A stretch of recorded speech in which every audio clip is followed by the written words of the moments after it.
Look at what's happening right now.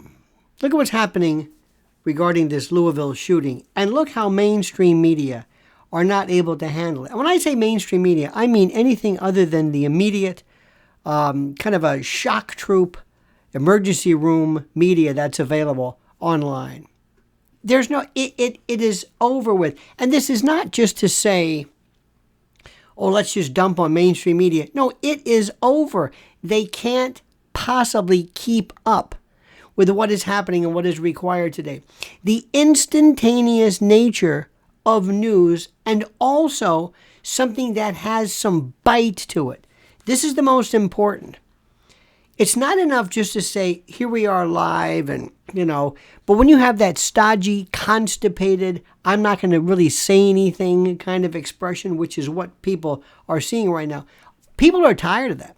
People are tired of that. They're done with it. It's one of those things that the mainstream media folks just don't really understand. They don't grasp this. They don't understand that in order for them to maybe exist in this new world, they're going to have to change.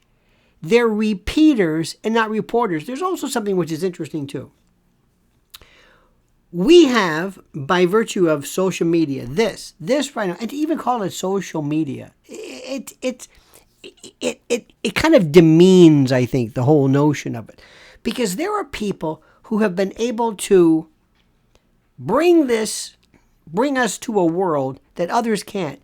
Talk about Joe Rogan. Alex Jones, during his prime, when Alex Jones was viable and before he went through his particular travails, he completely changed the tenor and the focus and the sound of social media in particular. And also, look what's happening involving stories that the mainstream heritage media can't touch. Isn't this interesting that Bobby Kennedy, who has announced he wants to run for president, is being basically, theoretically, ignored and rebuffed and abandoned by his family because of his vaccine positions? The people who come up with this notion call profiles in courage. This whole notion about profiles, those people who are out there, making a difference. But yet when it comes to his particular case, nobody's saying anything. There is so much discussion that people want to have today about everything. Not just vaccines per se, not just the safety, but what about the notion of civil rights, the civil rights component to this? The whole Jacobson case, which is a 1905 Supreme Court case. Does it have any bearing today? Does it have any type of relevance today? Because when it was written in 1905, as to smallpox and other kind of vaccines at the time, this was before the Supreme Court spoke of individual liberty, whether certain liberties apply to folks in the states. Whether individual liberties affected state governments as well, through this notion called incorporation by reference. There's so much going on right now that mainstream media cannot handle. They are agents of the statist group. They are, in essence, spokespeople for the usual suspects. This is something which is so critical, so important, and so beyond obvious that they just don't seem to understand. And it couldn't happen to a better bunch of people. For the longest time, people in classic media have never paid attention to what was happening. And the same goes for a lot of conventional, prototypical talk radio. I came from a time when talk radio was the most dangerous and exciting stuff anybody had ever seen. This was the time of Rush Limbaugh and really Howard Stern to an extent. It was shocking. People couldn't believe what they were hearing. It was so interesting. That is rather, dare I say, milquetoast compared to what people are hearing now. And more importantly, what people are demanding that they hear. The thing that is the most interesting today, and the thing which is the most curious, and the thing which is the most violent intellectually, if you will, to use that phrase, is the truth. That is the most shocking of shocking. Just tell me the truth.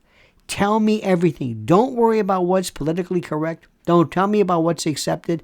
People love that, and you will never see that. And also, let me explain something.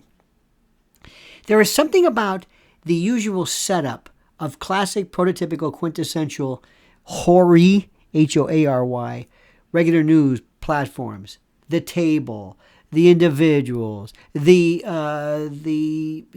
anchor, the stupid, schlocky, kind of a sit on the couch PM magazine nonsense. That's over with. It signals to people your dad, your mom's news. What we're going to do is somebody who just has a phone today, somebody out there with a phone is able to get some of the best raw footage available. People don't care about sets. People don't care about makeup and clothes, and that doesn't mean anything. What they want is authentic and real, and that's the thing that these people just don't understand. It's changing drastically, my friends, drastically, and it couldn't happen at a better time. There are so many great people available on the internet today that to even call them social media, again, I think misses the point. It's beyond that. And you're seeing what's also interesting, people who are stuck, people who don't know what to do, people who are trying to program from 50 years ago. And the worst of the worst of the worst is local news. Local news is the worst. Local news is beyond horrible. Local news is so terrible. Local news is, think about it, it's 70 years old. From the 50s, news, sports, weather, roly-poly weathermen, ha ha ha, yucking it up, pretending, talking about the weather as though the weather is news. This is a vestige. This is an archetypal, I should say an anachronistic archetypal vestige of a time when news was really something where we used to call a number to get the time of day and maybe the weather. They're still doing this. And the reason why they're doing it also is because they sell that particular time to some company or whatever. It can't happen soon enough. Right now, with what is happening to our civilization, our country, our republic, we need up-to-the-minute truth. And these folks in this heritage media, these are state apparatchiks. These are mouthpieces. These are sock puppets. These are people who are only going to repeat and not report on what's happening in the news. And I could not be happier. I could not be happier. And what I want people to do, in addition to hearing the news, is to be able to learn how to think, how to use their head, how to critically think. You'll never hear that on anything conventional, because the reason why is very simple. The last thing they want you to do is to think. Please like this video. Please subscribe to the channel, and whatever you do, I beg you to comment as you see fit.